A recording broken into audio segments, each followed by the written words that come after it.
우리는 예수를 믿으면서 주님과 함께하는 인생의 여정, 은혜의 여정을 진행하고 있습니다.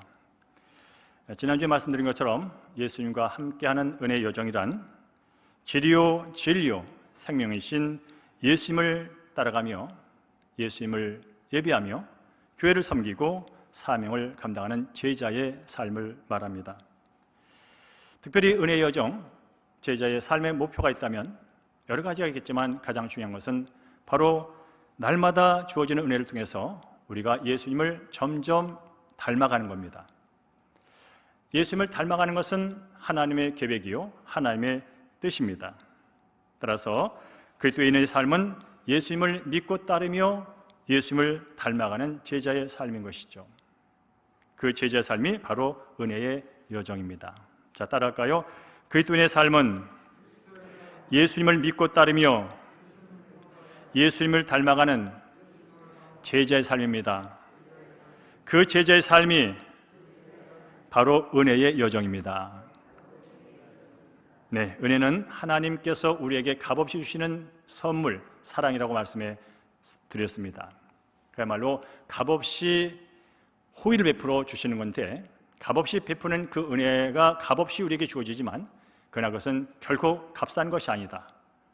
그의 독생자들 생명까지 내오면서 주신 은혜기에 그 어떤 돈으로도 환산할 수 없는 최고의 가치며 최고의 귀한 것인 것을 지난주 함께 배웠습니다.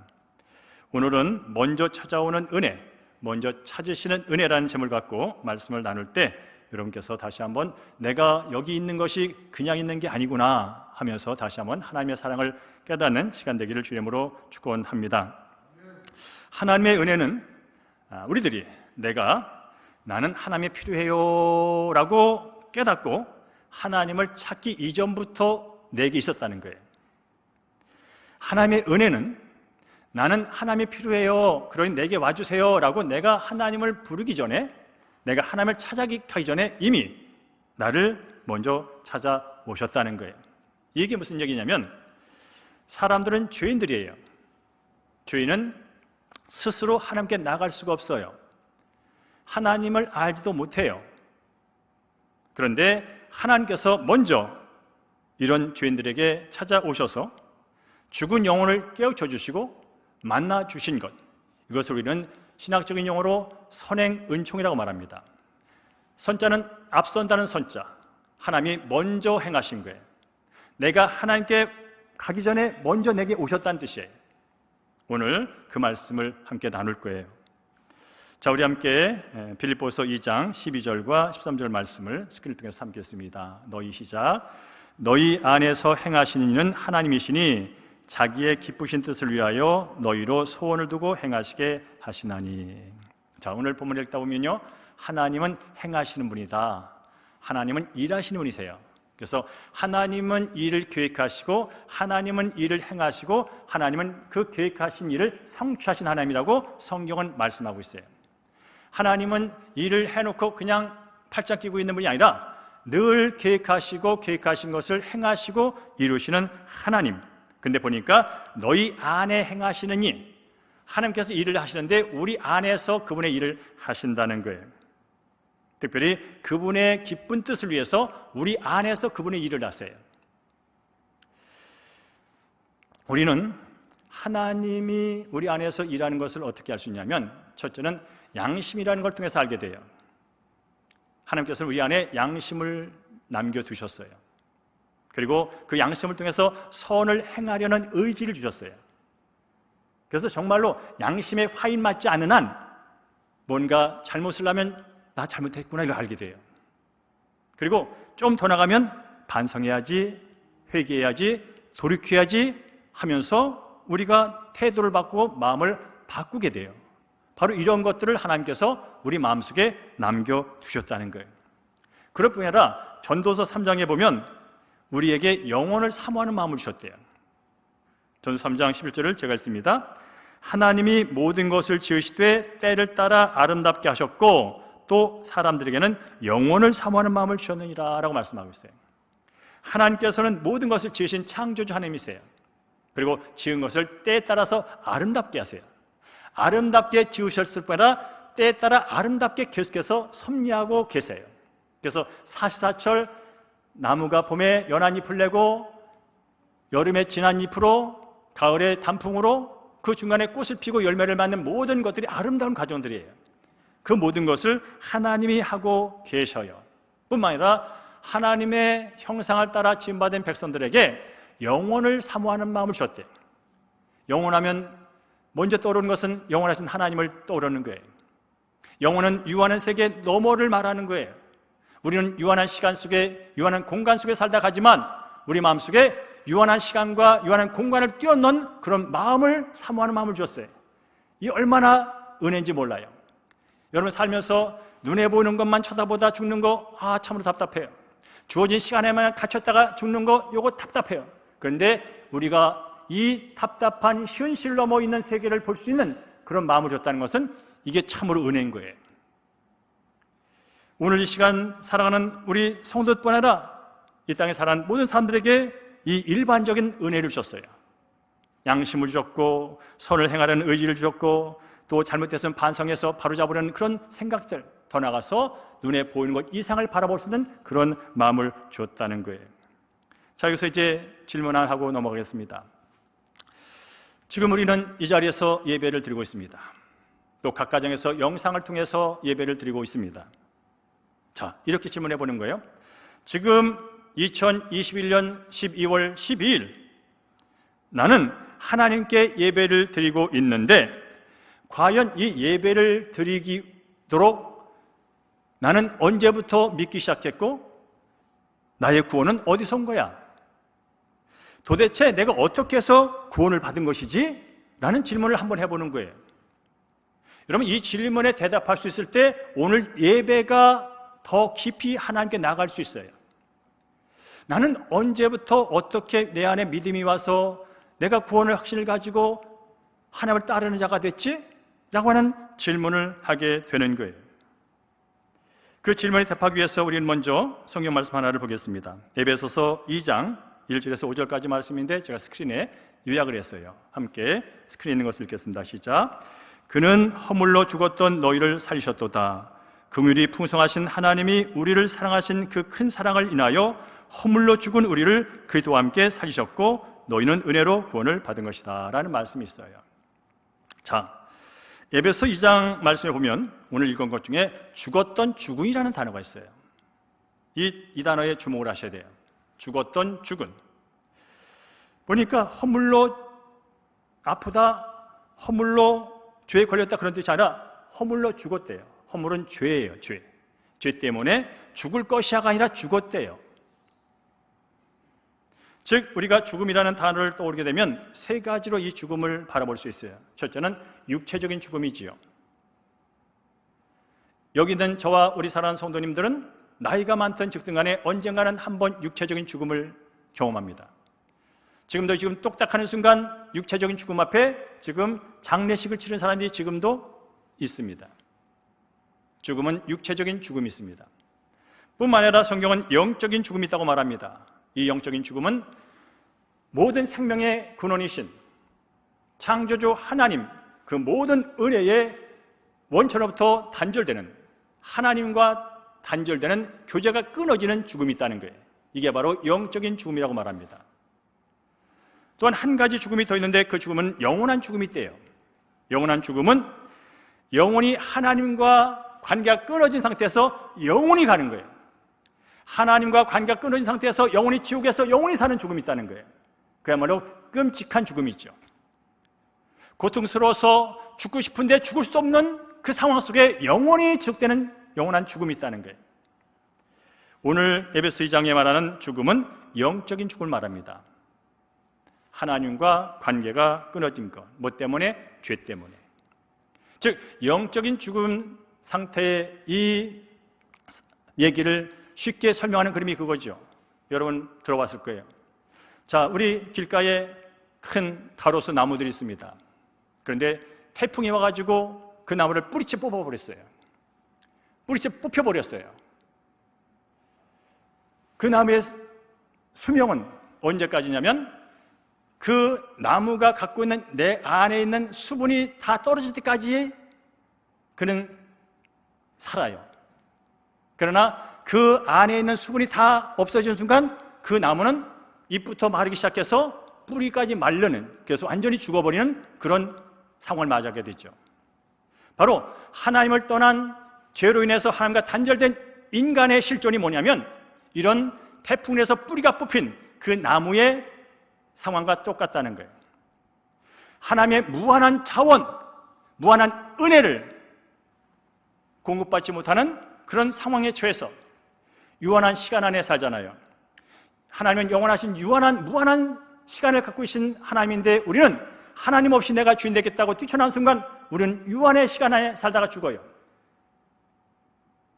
많아야 80, 좀 많으면 90, 더 많으면 100, 결국은 유한한 시간에 갇혔다가 죽어요. 동시에 우리는 어떤 상황이냐면 유한한 자원 안에 살다가 죽어요. 하나님이 무한한 자원을 공급하겠다고 말씀했건만 이제 하나님 필요 없어요. 하나님이 주신 것만 갖고 우리가 열심히 살게요 하면서 이제 유한한 자원을 갖고 살아가는데, 유한한 자원의 것은 언젠가는 끝난다는 거예요. 이 지혜로운 인간이 이걸 알아버렸어요. 그래서 내가 더 많이 가져야지, 언젠가는 저 쌀이 떨어질 거야, 언젠가는 석유가 떨어질 거야, 언젠가는 라면이 떨어질 거야, 언젠가는 휴지가 떨어질 거야, 그래 내가 먼저 가져야지. 그때부터 인생은 경쟁을 시작합니다. 유한한 자원 내가 많이 갖고 있어야 가진 만큼 내가 더 살지. 이게 바로 지금 이 세상에 70억이 살고 있는 삶의 방법들이에요. 유한에 갇혀서 그 유한을 가지고 서로 경쟁하고 싸우면서 지금 한 달 한 달 살아가는 것, 이것이 바로 하나님을 떠난 인간의 실존이에요. 특별히 성경은 말합니다. 하나님과 관계가 끊어진 사람들은 영적인 감각을 상실했다. 즉 하나님을 알고 하나님을 예배하고 하나님을 찾는 그런 감각이 없다. 그래서 하나님이 찾아와도 전혀 반응할 수 없는 그런 상태가 바로 하나님과 영적으로 단절된 영적인 죽음에 처한 사람들의 모습이다. 요즘 아이들의 언어로 말한다면 한마디면 좀비 같은 존재들이다. 겉은 멀쩡해서 이리 움직이지만 그의 의식은 옆 사람을 알아보지 못하고 하나님을 알아보지 못하는, 걸어다긴 하지만 영적으로는 이미 죽어버린, 그래서 에베소서는 허물려 죽었던, 이미 죽은 이라고 말씀하고 있다면, 우리가 다시 하나님을 알고 하나님께 연결되어서 하나님이 약속하신 그 무한한 시간 안에서, 무한한 자원 안에서 영원히 살 수만 있다면 이걸 마다할 일은 저는 없다고 생각합니다. 그런데 인간은 스스로 그 일을 할 수 없다는 거예요. 그렇다면 외부로부터 누군가의 도움이 필요하다는 얘기예요. 죄인은 스스로 자기의 죄를 씻을 수가 없어요. 그렇다면 누군가 와서 내 죄를 씻어줘야 한다는 거예요. 이게 바로 외부에서 도움이 와야 돼요.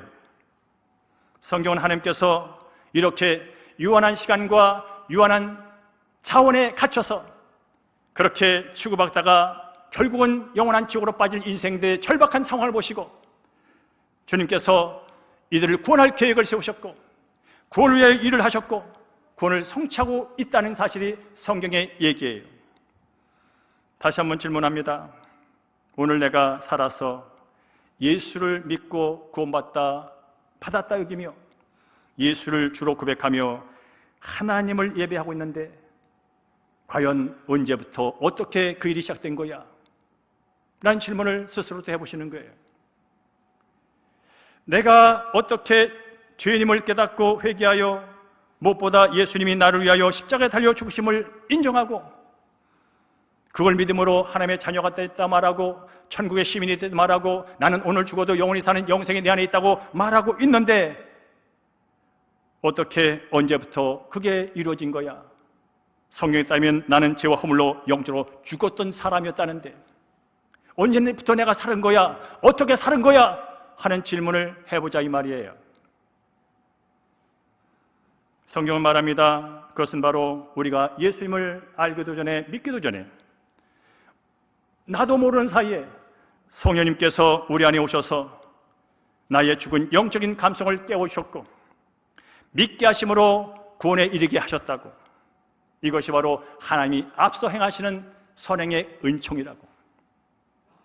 성령의 역사로 인해서 나의 죽은 영은 깨어났고, 그 깨어난 순간 하나님께 반응할 수 있는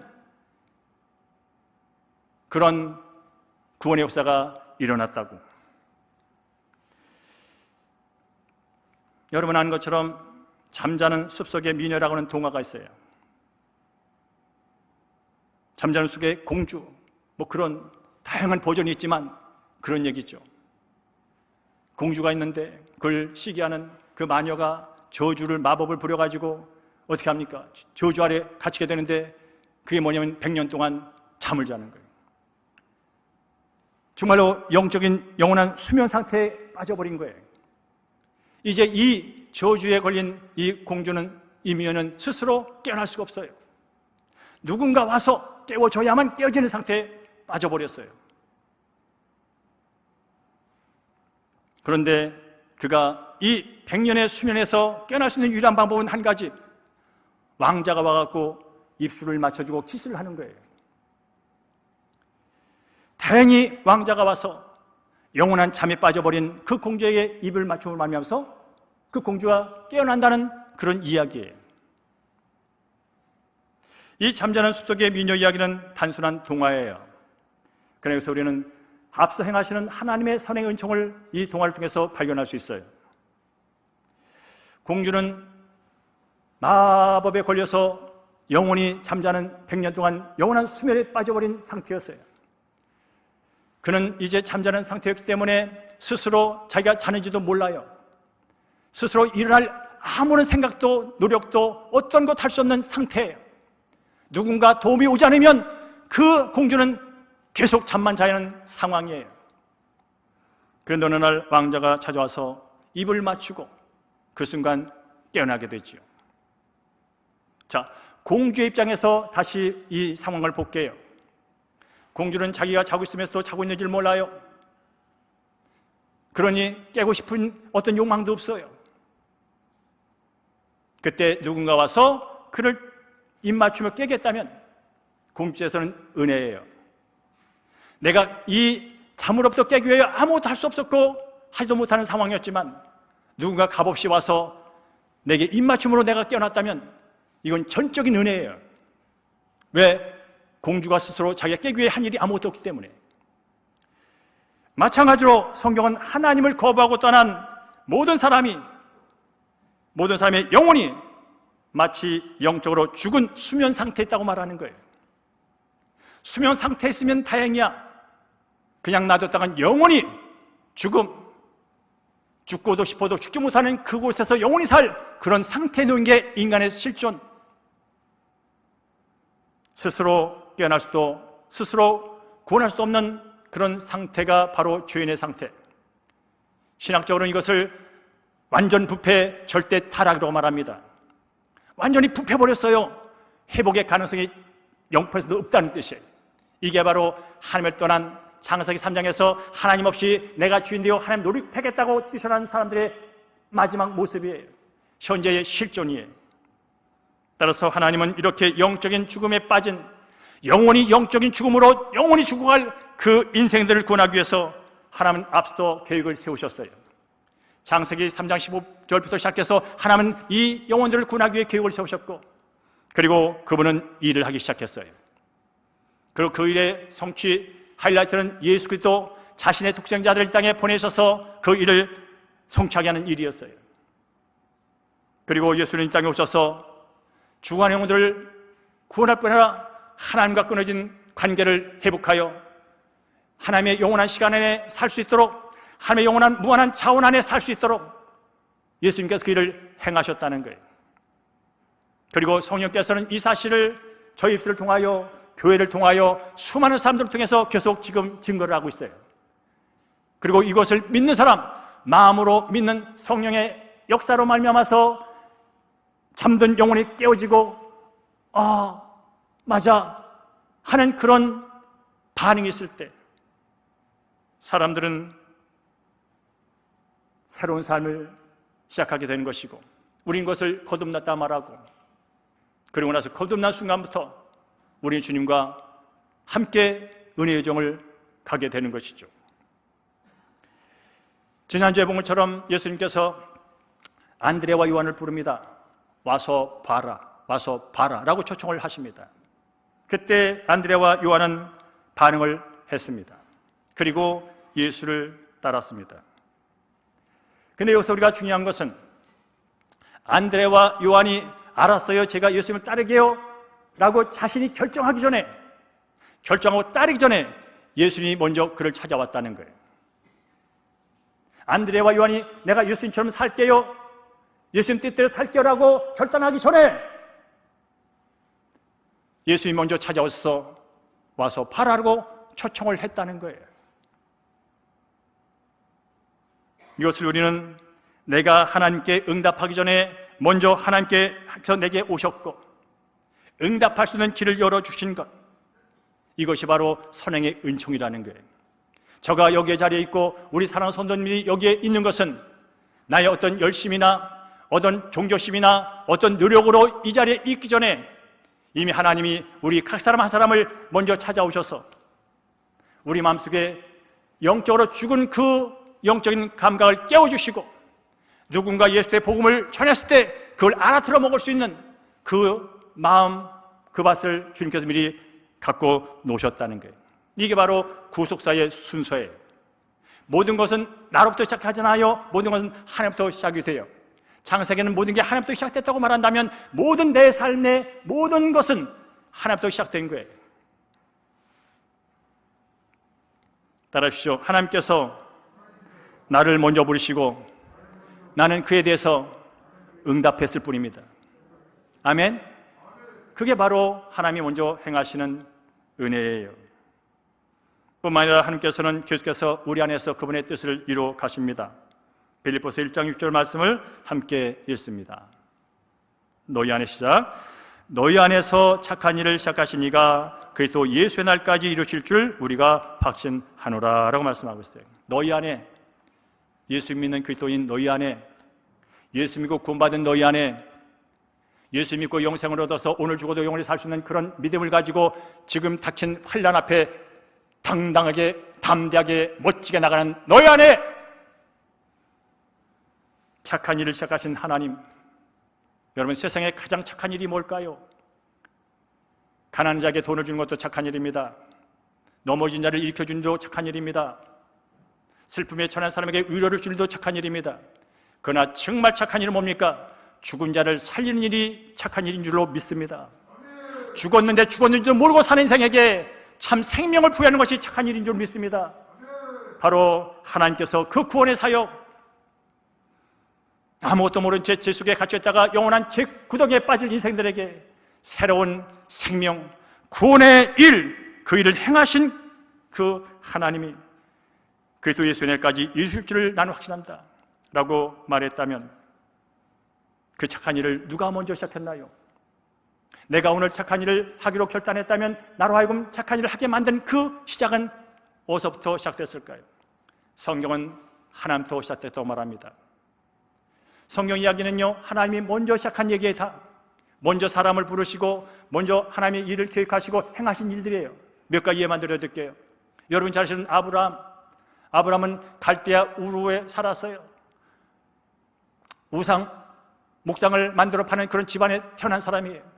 그런데 어느 날 하나님께서 찾아오셨어요. 내가 너로 큰 민족을 이루고 내게 복을 주어 내 이름을 창대하게 하리니 너는 복이 될 거라 라고 말씀하셨어요. 성경을 여러분 100번 1000번 읽어보십시오. 아브라함이 먼저 하나님을 찾아가지 않습니다. 하나님이 아브라함을 먼저 찾아온 줄로 믿습니다. 아브라함이 뭔가 해보니까 하나님께 뭐냐고 하나님 내가 앞으로 열심히 일해가지고 큰 민을 읽어볼게요. 하나님 내가 앞으로 내 이름을 열심히 노력해가지고 이름을 창대해볼게요. 나 좀 도와주세요. 그러지 않았어요. 먼저 하나님 오셔서 말씀합니다. 내가 너로 큰 민족을 이룰 거다. 내가 먼저 너를 사용하여 너를 통해. 그리고 아브라함은 먼저 찾아오신 그 하나님을 믿음으로 받아들였습니다. 하나님의 약속을 믿음으로 받아들였습니다. 그래서 하나님은 아브라함을 의롭다 여겼다고 말합니다. 아브라함이 뭔가 큰 일을 한 게 아닙니다. 먼저 하나님을 위해 먼저 시작한 게 아닙니다. 하나님이 시작하신 일에 대해서 아멘으로 화답했을 때, 믿음으로 받아들였을 때 그때 하나님은 기뻐하셨고 의롭게 여겨주시고 그에게 순종하는 마음을 주셔서 그는 지금도 믿음의 조상으로 우리의 기억 속에 성경 속에서 지금 회자되고 있는 것이죠. 뿐만 아니라 모세는 어떨까요? 그는 40년 동안 히브리 이스라엘이었지만 그야말로 어려움 속에서 40년을 애굽의 왕궁에서 왕자로 삽니다. 얼마나 멋집니까? 계속 살면 왕이 될지도 모릅니다. 그런데 어느 날 그가 사람을 죽이게 되는 사건에 휘말리게 되고 결국 그 때문에 광야로 쫓겨납니다. 광야에서 40년을 삽니다. 옛날이요, 내가 왕자였는데, 그래도 내가 그 당시 최고의 제국의 왕자였는데 내 꼴이 뭐란 말인가? 내가 평생 이제 80대 때까지 양이나 치고 살 인생이 아니었는데, 그런 운명이 아니었는데, 그렇게 한 날 한 날 보낼 때 불에 타는 떨기나무를 통해서 찾아오셨습니다. 누가? 하나님이. 모세가 하나님을 먼저 찾아간 게 아닙니다. 하나님이 불타는 떨기나무를 통해서 찾아오셨습니다. 그리고 말씀하십니다. 이제 너를 통하여 나의 백성 이스라엘 애굽의 바로의 아래서 압제 아래서 신음하는 내 백성을 너를 통하여 구원할 것이니 라고 모세를 불러줍니다. 모세가 먼저 기도하다가 하나님, 내가 들어보니 저 백성들, 우리 사랑하는 내 민족들이 어려움을 당하고 있습니다. 나를 불러주세요. 나를 사용해 주세요. 그렇게 말한 게 아닙니다. 하나님이 먼저 찾아오셨고 하나님이 먼저 불러주셨습니다. 사도 바울은 어떨까요? 지난주에 말씀한 것처럼 사도 바울은 예수 믿고 구원받아 그 기쁨을 가지고 주님과 함께 은혜의 여정 기쁘게 살아가는 그 그리스도인들을 잡아서 가두어서 죽이는 일을 했던 사람이 사도 바울입니다. 그는 예수를 만날 생각이 없어요. 예수를 찾을 생각이 없어요. 예수 만나 예수 찾는 사람들을 붙잡아서 죽이는 일을 사명으로 하던 사람이에요. 근데 그에게 누가 찾아옵니까? 다메섹 도상에서 예수님이 찾아오셨습니다. 해보다 보니까 내가 잘못하고 있구나, 하다 보니까 내가 죄짓구나, 그래서 돌아서서 예수를 찾은 게 아닙니다. 어떻게든 더 예수 믿는 사람을 잡아주겠다고 나가는 그 발걸음을 누가 찾아왔어요? 예수님이 찾아오셨어요. 그리고 나서 내가 잘못했어요, 지금이라도 늦지 않았으니 내가 이제 예수님 위해 충성 봉사할게요, 그러지 않았습니다. 예수님이 먼저 말씀하셨습니다. 내가 너를 이방의 사도로 세운다고. 먼저 찾아와서 구원하시고 먼저 일을 주시고 행하시는 분, 그분이 누구냐고요? 하나님인 줄로 믿습니다. 오늘 이 시간 사랑하는 성도님이요, 내가 믿음이 좋아서 여기 앉아 있습니까? 내 열심이 좋아서 여기 앉아 있습니까? 남보다 건강해서 나와 있습니까? 하나님의 은혜로 이 자리에 계신 줄로 믿습니다. 성경과 기독교 역사를 보면 사람들에게 하나님이 먼저 찾아오신 얘기입니다. 그리고 구원을 하셨고 그리고 선한 일을 시작하셨습니다. 이것이 바로 선행 앞서행하시는 하나님의 은혜입니다. 세상의 종교는 다 똑같습니다. 사람이 먼저 신을 찾아갑니다. 아침 일찍 일어나서 목욕을 깨끗이 하고 속 내복까지 새로 산 것으로 입고 정성을 다하여 신 앞에 빌기를 시작합니다.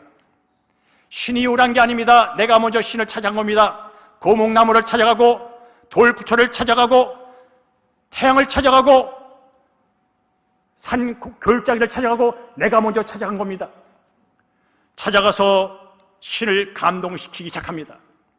내가 먼저 감동을 시키려고 합니다. 신이 나를 감동시킨 게 아닙니다. 내가 감동을 시켜서 감동받은 신이 마음이 변해서 내게 복을 달라고, 내게 승리시켜달라고, 내게 복권 당첨해달라고, 내 자식 잘되게 해달라고, 아파트 당첨되게 해달라고 내가 먼저 찾아가서 신이 좋아하는 흠이 없는 사과, 통통한 물고기, 여러분이 정성껏 드리는 헌금보다 더 정성껏 시장에 가서 제일 비싼 것, 제일 깨끗한 것, 그거를 싸가지고 물가로 가고 산속으로 들어가고 돌 앞에 앉아서 먼저 시작을 한 게 인생의 종교들입니다. 세상의 종교는 다 사람이 먼저 시작합니다. 그러나 기독교는 반대입니다. 기독교는 바로 하나님이 먼저 시작하셨습니다.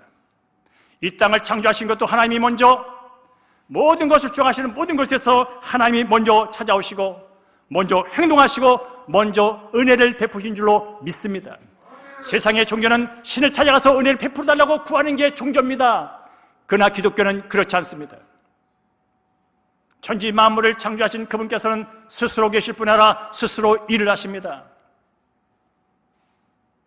오늘 이 자리에 있는 사랑하는 성도님, 하나님은 이 자리에 있는 저와 여러분을 먼저 찾아오셨고 먼저 사랑하셨고, 그리하여 그 찾아오신 그 은혜가 성령을 통하여 깨달아졌고, 먼저 찾아온 그 사랑이, 십자가 사랑이 성령을 통하여 깨달아져서 그 사랑을 통하여 하나님을 사랑하게 되었고, 그 사랑을 통하여 가족을 사랑하게 되고, 그 사랑을 통하여 죄의 몸된 공동체를 사랑하게 되었고 사랑한 줄로 믿습니다. 지금도 하나님의 사랑은 끝없이 계속 ing 진행 중입니다. 오늘 본문의 말씀을 잠깐 말씀드리겠습니다. 예수님이 그런 말씀하십시오. 인자가 온 것은 잃어버린 자를 찾아 구원하러 왔다. 찾으러 오셨다는 거예요. 먼저 찾으러 오셨다는 거예요. 누구를? 잃어버린 자. 잃어버린 자가 누굽니까?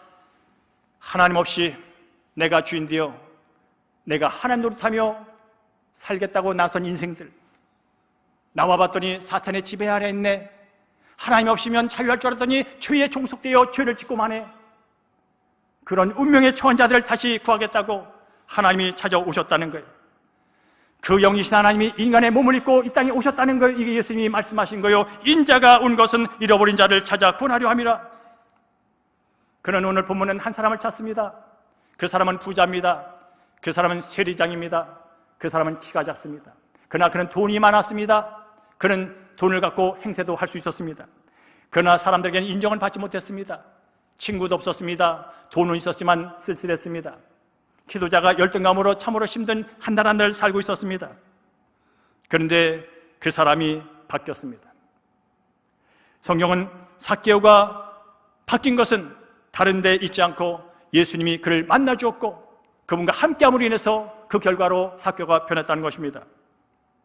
여러분, 성경을 읽다 보면 삭개오가 먼저 예수님을 찾아간 것처럼 보여요. 삭개오가 키가 작으니까 나무에 올라가고 보려고 하는 그런 삭개오의 노력이 보여요. 그러나 여러분, 예수님이 그 자리에 없었다면 삭개오의 노력은 존재하지 않아요. 예수님이 먼저 여리고 삭개오가 서는 성에 오셨어요. 먼저 찾아오신 거예요. 먼저 오신 그분 삭개오는 그저 보고 싶었을 뿐이에요. 듣는 소문에 보니까 그분은 대단한 분이래, 귀신을 내쫓는데 어려운 사람을 돕는데, 그런 정보 때문에 그냥 보고 싶었을 뿐이에요. 찾아간 거 아니에요. 보고 싶었을 뿐이에요. 그런데 보고 싶었을 뿐인 그 죄인이요, 열등감의 소유자요, 외로운 자요, 돈이면 다겠다고 돈만 움켜쥐고 있는 자요, 그를 예수님이 알아보십니다. 삭개오야, 내려와라. 오늘 내가 네 집에 유해야 되겠다. 여러분, 삭개오가 예수를 보는 순간, 예수님 오늘 우리 집에 오셔서 저녁하고 가세요, 초대한 게 아닙니다. 예수가 먼저 삭개오에게 나를 초대하라고 말한 겁니다. 내가 네 집에 초대 안 해도 내가 가겠다고 말한 겁니다. 예수님이 먼저 찾아오셨고 먼저 말하셨고 예수님께서 삭개오를 먼저 품어준 겁니다. 그리고 있는 동안 삭개오는 변해버렸습니다. 그 모습을 보면서 많은 이 세상에 잘났던 사람들이 수근수근됩니다. 다른 사람보다 나는 죄를 덜 지었어, 나는 성경을 더 많이 알아, 나는 주의를 잘 지켜, 나는 헌금을 많이 해. 그런 사람들이 수근수근됩니다. 어찌 예수가 죄인인 삭개오가 밥을 먹는단 말이냐. 그럴 때 예수님이 말씀합니다. 인자가 온 것은 잃어버린 자를 찾아 구원하러 온 거다.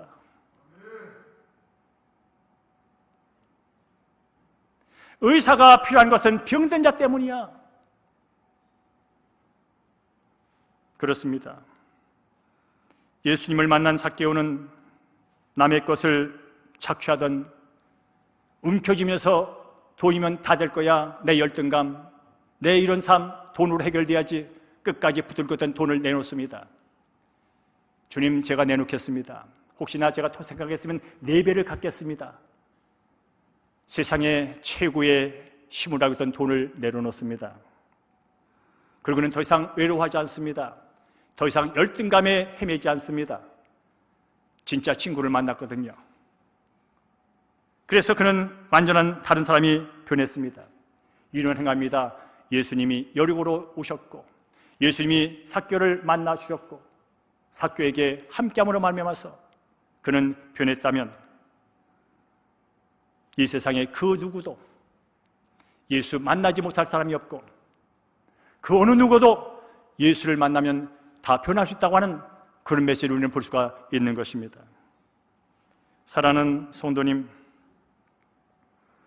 혹시 내 주변에 저 사람은 아닐 거야, 저 사람은 몰라도 예수 믿기 어려워, 그런 사람이 있을지 몰라요.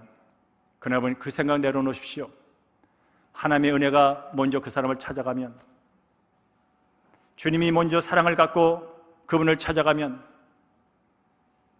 그리고 여러분이 그 사람에게 예수의 복음을 전한다면 얼마든지 그 사람도 변화될 수 있고 그 사람도 구원받을 수 있고 예수님과 함께하는 영원한 은혜의 여정에 동참하게 될 줄로 믿습니다. 그러니 여러분, 지금 마음속에 두고 있는 그 전도 대상자를 바라보면서 기도하십시오. 성령님, 저 영혼 속에 들어가셔서 역사해 주십시오. 하나님, 저 영혼 속에 들어가셔서 먼저 일하여 주십시오 라고 여러분 간절히 기도하십시오. 그러면 성령이 그 안에서 일하실 때 여러분이 어느 날 가서 톡 건드리면 그 영혼이 주의 곁으로 돌아와 주의 안에서, 은혜 아래서 영원히 사는 복된 삶을 살게 될 줄로 믿습니다. 한 가지만 오늘 말씀하고 마치겠습니다. 은혜를 찾는 하나님의 자신 은혜에 대한 찬양이 아주 좋은 찬양이 하나 있습니다. 베델교회 베델뮤직의 코리 에즈보리라는 가수가 있습니다. 그가 가진 찬양인데 레클리스 러브라는 찬양이에요. 오늘 제가 이거 한 건 우리 젊은이를 위해서 오늘 굳이 시간이 가도 이 말을 하는 거예요. 레클리스 러브, 레클리스라는 것은 무모하다, 무묘하다 그런 뜻이에요. 거칠다 그런 뜻이에요. 근데 그런 하나님의 사랑을 아름다운 사랑, 고상한 사랑, 우매한 사랑 그렇게 표현하지 않고 무모한 사랑이라고 표현을 합니다. 그 가사가 이런 거예요. 제가 읽어드릴게요. 태초에 날 향한 주님의 사랑 노래, 내게 늘 선하신 주님, 첫 번째 숨을 쉬기도 전에 내게 주신 주님의 생명, 내게 늘 자비하신 주님, 오 날 압도하는 끝없는 무모한 주님의 사랑, 오 날 찾으시며 싸우시는 포기하지 않는 주님의 사랑, 난 자격 없네, 받을 자격이 없네. 주님이 바뀌지 못할 어둠은 없습니다. 주님이 오르지 못할 산도 없습니다. 나를 찾기 위해서라면. 주님이 넘지 못할 성벽도 없습니다. 무너뜨리지 못할 거짓말 따위도 없습니다. 나를 만나기 위해서라면. 이 찬양 가사는 그런 거예요. 하나님은 내가 이 땅에 태어나서 엄마 응애 하기 전에, 말 첫마디 하기 전에 나를 사랑하셨다는 거예요. 나를 아셨다는 거예요. 그리고 첫 번째 숨을 쉬기도 전에, 이 땅에서 숨을 쉬기도 전에 하나님은 나를 찾아와 나를 사랑하겠다는 거예요.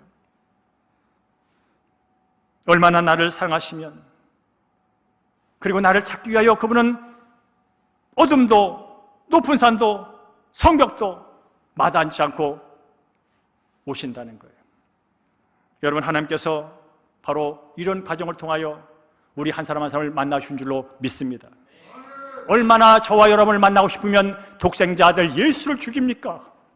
얼마나 여러분들을 하나님의 자녀 삼고 싶으면 독생자 아들 예수를 이 땅에 보내셔서 십자가에 매달려 죽게 내버려 두십니까? 무모한 사랑 아닙니까? 무비열한 사랑 아닙니까? 말도 안 되는 사랑 아닙니까? 그런데 그렇게 하셨다는 거예요. 내가 아직 죄인 되었을 때, 내가 아직 죄인 되었을 때 먼저 찾아오셔서 내 죽은 영혼을 깨워주시고 거기에 예수의 십자가에 보일로 덮어주셔서 나를 새 사람 만들어줬다는 거예요. 이것만큼 값진 사랑은 없는 거예요. 특별히 이 노래를 누가 불렀냐면 저스틴 비버라고 하는 그 유명한 가수가, 팝 가수가 불렀어요. 이 청년은 정말 어렸을 때 인기를 얻은 청년이에요. 어렸을 때 정말 인기와 돈을 그냥 번 엄청난 사람이, 이 사람이 저스틴 비버라는 친구가. 그러니까 얼마입니까? 지멋대로 살아, 악동이라는 편까지 들어요. 그런데 그가 회심을 합니다. 그가 예수를 믿습니다. 그리고 이 노래를 부릅니다. 오늘 사진 밑에 있던 그 친구가 그 친구예요. 그가 이 찬양을 부르면서 인스타그램에다가 올린 거예요. 세상 사람은 쟤는 돈도 많고 인기도 많고 여기에 문신덩어리, 그냥 말만 하면 악한 애였는데 그가 누굴 만나요? 예수를 만나. 예수가 그를 찾아갔었어요. 그랬더니 그가 이 노래를 불러요. 그 친구는 세상적으로 아쉬울 게 없는 사람입니다. 그는 알았습니다. 자기가 지금 있는 것이 하나님의 은혜라는 것을, 지금 그가 살아가고 있는 인기 모든 것이 하나님의 찾아온 사랑인 걸 깨달았습니다.